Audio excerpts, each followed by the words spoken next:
Friends வாங்க குடமிளகா இருந்தால் இதே மாதிரி ட்ரை பண்ணுங்கள். நான் கடாயில் வந்து கடுகு சீரகம் போட்டு நல்லா தாளிச்சிருக்கேன். ஒரு பல்லாரி எடுத்து கட் பண்ணல 3/4 பங்கு இதில் சேர்த்துருக்கேன்.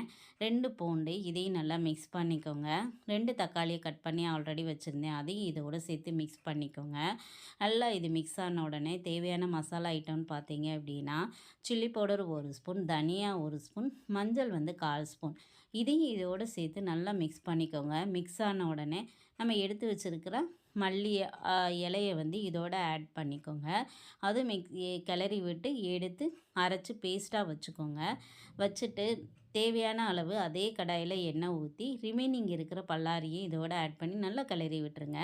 ஆல்ரெடி வந்து குடமிளகா வந்து நான் சின்ன சின்ன பீசஸாக கட் பண்ணியிருந்தேன், அதையும் இதோடு சேர்த்து மிக்ஸ் பண்ணிவிட்டு நம்ம அரைச்சி எடுத்துகிட்டு வந்த பேஸ்ட்டையும் இதோட மிக்ஸ் பண்ணிவிட்டு லைட்டாக தயிர் சேர்த்துட்டு இறக்கிருங்க. டேஸ்டியான கிரேவி ரெடி ஆயிரும். தோசை சப்பாத்திக்கு